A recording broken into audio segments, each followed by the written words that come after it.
जगतगंज गांव में पिंकू अपने सौतेले पिता और माँ के साथ रहता था। पिंकू को गांव में सब लोग भोंदू बोलते थे। उसकी माँ और पिता उसे बहुत प्यार करते थे। पिंकू बहुत भोले स्वभाव का इंसान था। पिता उसे समझाया करते थे। गांव वाले अक्सर उसे बेवकूफ बना देते थे। भोंदू, ओ भोंदू, इधर तो आ। भोंदू, ये ले 5 रुपए सामान के, फटाफट रामदीन चाचा को दे आ। मैं बोल के आया हूँ कि अभी भेज रहा हूँ। जी पिताजी, अभी दे आता हूँ। हाँ, लेकिन काम करके जल्दी आ जाना। गांव के पीपल के पेड़ के नीचे कुछ लोग जुआ खेलते हुए। हे भगवान, मैंने ये क्या अनर्थ कर दिया। मुझे लगा था कि बाजी जीत गया तो रुपए दुगने हो जाएंगे, और सारे के सारे जुए में हार गए। अब मुन्नी की दवाई कहाँ से आएगी? सामने से भोंदू जा रहा था। ये भोंदुआ कहाँ जा रहा है? पूछता हूँ, शायद कोई मदद कर दे। भोंदू, ओ भोंदू, कहाँ भागे जा रहे हो भैया? जरा रुको तो। अरे मैं बहुत जल्दी में हूँ। बापू ने रामदीन चचा को 5 रुपए देकर आने को कहा है। 5 रुपए? अरे रे, मुझे मिल जाए। इस भोंदुआ से ऐंठना कोई मुश्किल नहीं है। भैया सुनो तो, मैं बहुत मुश्किल में हूँ भैया। तुम बहुत दयावान हो, थोड़ी मदद कर दो। क्या हुआ भैया, ऐसा क्यों बोल रहे हो? भाई, मुन्नी की तबीयत बहुत खराब है। मुझे 1 महीने से कोई काम नहीं मिला। मैं बेरोजगार हूँ। तुम ये 5 रुपए मुझे दे दो। नहीं नहीं, बापू गुस्सा करेंगे। भाई, आज दवाई लाना जरूरी है। मैं पक्का कुछ भी करके तुमको कल रुपए वापस लाके दूंगा।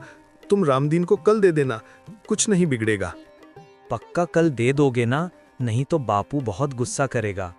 हाँ भैया, पक्का कल दे दूंगा। आज मदद कर दो। भोंदू ने उसे रुपए दे दिए। भगवान तुम्हें खूब तरक्की दे भैया। भोंदू ने घर आकर पिता को सब बता दिया।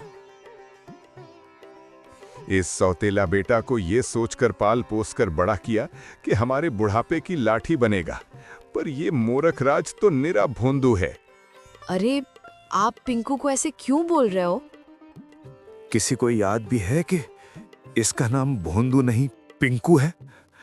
अभी बुढ़ापे में इतनी ताकत नहीं है, मैं इसे नहीं पाल सकता। तुम चले जाओ यहाँ से। अरे, ये आप क्या कह रहे हैं? ये कहाँ जाएगा? मैं अपने बेटे के बिना नहीं रहूंगी। हाँ, तुम्हारी वजह से ही तो ये आज ऐसा है। लाड़ प्यार में लड़के को बर्बाद कर दिया है। जाने दो इसको, किसी बहाने शायद कुछ अक्ल आ जाए। कोई काम धंधा कर ले, रुपए पैसे की कीमत समझ जाएगा। नहीं नहीं, मैं इसे कहीं नहीं जाने दूंगी। तो तुम भी इसके साथ हो लो। देखता हूँ ये पिंकू तुमको पालता है या तुम इसको। ओ पिंकू, सुबह होते ही तुम यहाँ से चले जाना, बता रहे हैं। और सुनो, इस घर के आसपास दिखाई भी मत देना। ससुरा बिल्कुल ही गैर जिम्मेदार हो गया है। खबरदार जो तुमने कोई चालाकी दिखाई या इसकी कोई मदद की तो। सुबह पिता के जाने के बाद पिंकू घर से जाने लगा। सुन, मैं पीछे वाली कोठरी की खिड़की खोल दूंगी। तू रात को चुपके से अंदर आ जाना, समझ गया ना? ठीक है माँ, मैं समझ गया। जा, अभी चला जा, रात को छिप कर आना। पिंकू घूमते घूमते एक वीरान जंगल के पास से गुजर रहा था। अरे वाह, यहाँ तो आम का पेड़ है। उसने पेड़ पर पत्थर फेंका, नीचे गिरकर जोर से आवाज आई। ये कौन आवाज है भैया? हटो, मैं तो आम तोड़ूंगा। उसने फिर पेड़ पर पत्थर फेंका, नीचे गिरकर जोर से आवाज आई। फिर आवाज आई, देखना पड़ेगा ससुर, ये आवाज आई कहाँ से? उसने पेड़ के पीछे जाकर देखा। इतना बड़ा पतीला, इसमें तो पूरी बारात का खाना बन जाए। पर ये है किसका? कौन छोड़ गया भैया? ए भैया, ये पतीले का मालिक कौन है भैया? किसका है पतीला? कोई नहीं था। क्या महाराज, अनाथ हो? तुम्हारा मालिक कौन है? तुम ही बता दो। चलो तुम मेरे साथ चलो। उसने पतीला उठाया तो उसके नीचे 10 रुपए का नोट था। ये क्या 10 रुपए? लगता है आज प्रभु मेहरबान है, लॉटरी लग गई लॉटरी। ये रुपए तुम्हारी मदद के लिए हैं। इनसे इस पतीले में केवल कढ़ी चावल बनाना, केवल कढ़ी और चावल। ये कौन बोला? कोई आदमी तो है नहीं। प्रभु रक्षा करना। वो पतीला और नोट लेकर वहां से भाग गया। माँ माँ अम्मा जल्दी सुनो। अरे पिंकू बेटा धीरे बोल, तू अभी क्यों आया? तेरे बापू को पता चल गया तो वो मुझे भी घर से निकाल देंगे। मैं खिड़की खोल दूंगी, तू जा, रात में चुपचाप से आना। अब चला जा। ठीक है, पर ये पतीला तो रख लो, इससे कहाँ लेकर जाऊं? इतना बड़ा पतीला कहाँ से उठा लाया? जंगल से। और ये देखो, 10 रुपए का नोट भी मिला। माँ, ये बेचारी अनाथ है, अब से ये भी हमारे साथ ही रहेगा। अरे मेरे भोले लड़के, भला पतीला भी अनाथ होता है? माँ, मैं सच कह रहा हूँ, जंगल में पता नहीं किसकी आवाज आ रही थी, हम दोनों डर गए। अरे कैसी बातें कर रहा है? सच्ची में तू भोंदू है, तभी तुझे सब पागल बनाते हैं। इसे तू यहीं रख दे और तू जा यहाँ से। सुन, 10 रुपए है ना, इनसे कुछ खा पी लेना। ना ना ना, माँ डरावनी आवाज बोली कि इनसे सामान लेकर पतीले में कढ़ी चावल बनाना है। मेरे बेटे, तू सच्ची इतना भोला क्यों है? माँ, ये कढ़ी चावल के रुपए है। पिंकू, आज तो तूने समझदारी की बात कर दी। अरे इन रुपयों से तो इस पतीले में खूब सारी कढ़ी बन जाएगी, तो उसे बेच देना। कोई काम होगा तो तेरे बापू तुझे वापस बुला लेंगे। पिंकू बाजार से सामान लाता है। माँ और पिंकू मिलकर कढ़ी और चावल बनाते हैं। कढ़ी बहुत स्वाद बनी है। माँ, इतनी सारी कढ़ी का क्या करेंगे? माँ कढ़ी और चावल को 2 बड़े डिब्बों में डालकर देती है। तू ऐसा कर, खेतों की तरफ चला जा, वहाँ बहुत मजदूर काम करने आते हैं, वो ले लेंगे। पर हाँ, तेरे लिए बचा कर रखी है, इसमें से मत खाना। सुन बेटा, किसी को मुफ्त में मत देना, सबसे 1-1 रुपया लेना। अच्छा अच्छा माँ, मैं ऐसा ही करूँगा। ठीक है, मैं चलता हूँ। पिंकू खेतों के पास कढ़ी चावल के डब्बे और बड़े बड़े पत्ते लेकर बैठ गया। कढ़ी चावल, गरम गरम कढ़ी चावल। कोई ले क्यों नहीं रहा भैया? ए भैया, कढ़ी चावल खा लो, बहुत गरम है।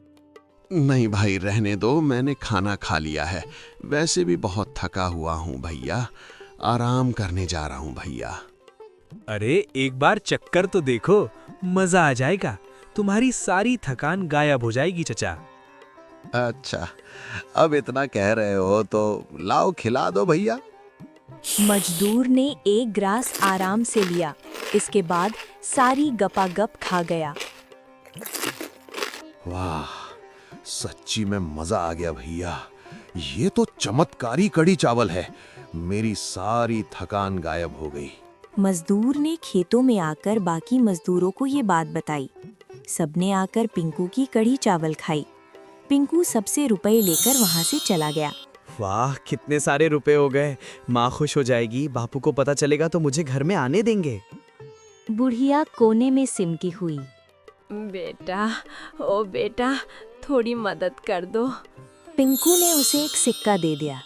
सुनो बेटा, तुम्हारे पास खाने को कुछ है तो दे दो। मैंने 2 दिन से कुछ नहीं खाया, मेरी जान निकल रही है, मैं अपनी जगह से हिल भी नहीं सकती। पिंकू ने डिब्बा खोलकर देखा।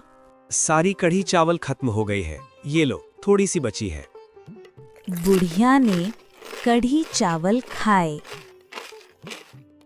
ये तो बहुत अच्छी है, ऐसा लग रहा है कि मुझ में जान आ गई। तुम बहुत खुश रहो बेटा। रुपया मिल गया, आशीर्वाद मिल गया। रुपया मिल गया, आशीर्वाद मिल गया। अरे ये क्या बड़बड़ा रहा है रे? कढ़ी चावल बेचे या फिर यूं ही आ गया? अरे माँ, रुपए मिले और बूढ़ी माई का आशीर्वाद भी मिल गया। क्या कह रहा है तू? साफ साफ पूरी बागददा। ये देखो, सारी कढ़ी चावल बिक गई और रास्ते में एक बूढ़ी माई मिली थी, उसने खूब आशीर्वाद दिया। अरे भोंदू, मुझे पकड़ कहीं गिर न जाओ। अरे अरे माँ, आराम से। मेरे भोंदू ने एक दिन में रुपए कमा लिए। भगवान, ही कोई सपना तो नहीं? माँ, तुम भी कढ़ी चावल खाओ। सब कह रहे थे ये कढ़ी चावल चमत्कारी है, इसे खाते ही उनका जी अच्छा हो गया। अरे सुनती हो? कहाँ? अरे रे भोंदू, तेरे बापू आ गए। तू अंदर वाले कमरे में जाके छिप जा। भोंदू भागकर कमरे में छिप जाता है। ये लो, पानी पी लो। भोंदू आया था क्या यहाँ? अगर आया है तो बता दो। नहीं, वो नहीं आया। वो तो सुबह ही आपके जाने के बाद यहाँ से चला गया। सच सच बताओ, तुम दोनों माँ बेटे ने मिलके आज क्या खिचड़ी पकाई है? खिचड़ी? खिचड़ी नहीं, हमने तो कढ़ी चावल पकाई थी। पर आपको ये बात कैसे पता चली?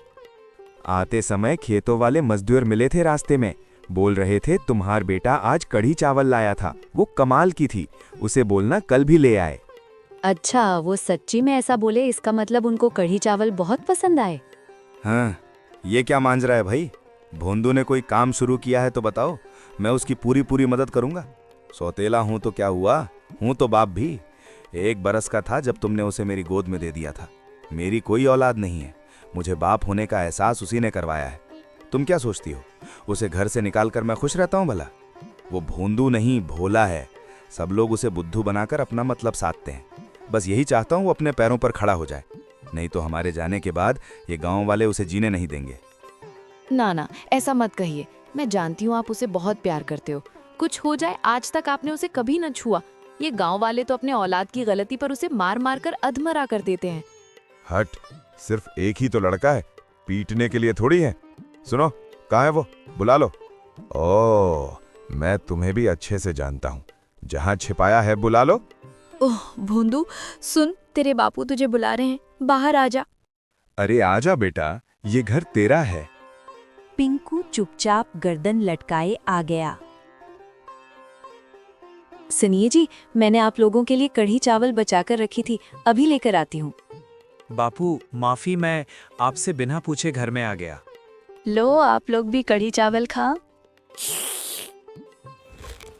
अरे ये तो वाकई बहुत स्वाद है भैया। हाँ सुनो, पिंकू की कमाई का 1 पैसा भी खर्च नहीं करना, संभाल कर रखना। कढ़ी चावल बनाने के रुपए मैं दूंगा। पिंकू के कढ़ी चावल खूब बिकने लगे। वो जितने डब्बे लाता सब बिक जाते। सारे जगतगंज में पिंकू के कढ़ी चावल चर्चित हो गए। एक दिन पिंकू कढ़ी चावल बेचकर वापस आ रहा था, तभी जगतगंज के एक बदमाश बिरजू ने पिंकू का रास्ता रोक लिया।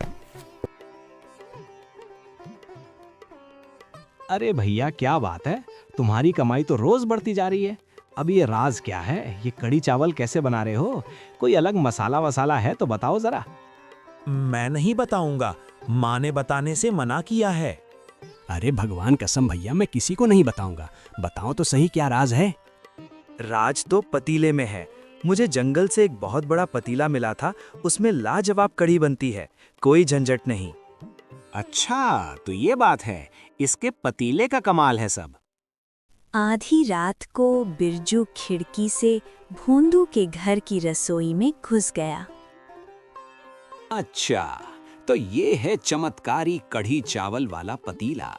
अरे बाबा, ये तो बहुत बड़ा है भैया, इसे बेच भी दूं तो अच्छा माल मिलेगा। ये भोंदुआ भी ना। वो एक हाथ से पतीला उठाने की कोशिश करता है, फिर दोनों हाथों से कोशिश करता है और दूर जाकर गिरता है। वो वापस पतीला उठाता है, फिर से दूर जाकर गिरता है। उसका पूरा सर भारी हो जाता है और उसे चक्कर आने लगते हैं। दूसरी तरफ कमरे में, सुनो, भोंदू की कमाई की रुपए लेकर आओ, देखो तो कितने हो गए हैं। माँ रुपए की गद्दी ले आती है। अरे आधी रात को आप क्यों हिसाब करने लग गए? सुबह कर लेना। अरे यूं ही देख रहा था कि कितने हो गए। साहूकार अपने जमीन का टुकड़ा बेच रहा है, सोच रहा हूँ भोंदू के लिए खरीद लूं। वो जमीन सोना है, सोना। तभी रसोई से बिरजू की आवाज आई। मर गया रे बाबा, इतना जोर से धक्का तो कोई पहलवान भी नहीं मारता। भोंदू माँ और पिता आ जाते हैं। तुम यहाँ क्या कर रहे हो रे?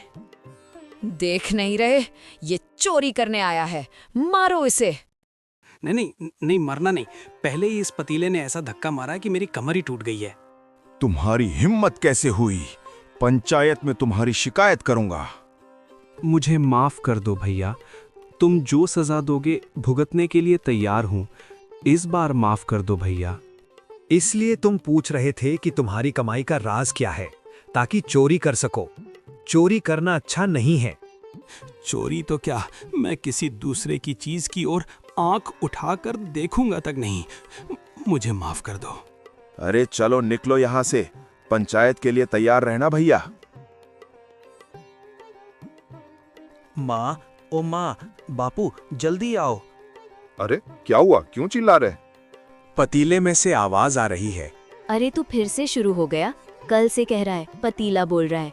अरे बेटा तेरा ये भ्रम है, पतीला नहीं बोलता। तभी पतीले से आवाज आई, तुम इंसान भी ना किसी पर भी इतनी जल्दी विश्वास नहीं करते। अरे रे भगवान, ये तो सच्ची बोल रहा है। अब तुम लोग मेरी बात ध्यान से सुनो। इस पतीले में चमत्कारी कढ़ी बनती है। जो भी उसे खाता है उसका कल्याण होता है। पर ये पतीला निस्वार्थ भोले इंसान को ही मिलता है। भोंदू ने कभी किसी का बुरा नहीं किया, इसलिए उसे ये पतीला मिला। कढ़ी चावल ने अपना काम कर दिया है।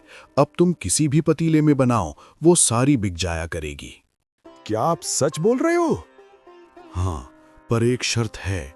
तुम लोग ये बात किसी को मत बताना, किसी का बुरा मत करना और लालच नहीं करना। दिन में केवल एक बार बनाकर बेचना, गरीबों को मुफ्त में खिलाना। यदि लालच किया तो मेरा आशीर्वाद समाप्त हो जाएगा। नहीं नहीं, हमें तो बस भोंदू की भविष्य की चिंता थी, वो आपने दूर कर दी। अच्छा चलो, अब मैं चलता हूँ। अब किसी और अच्छे इंसान की सहायता करनी है।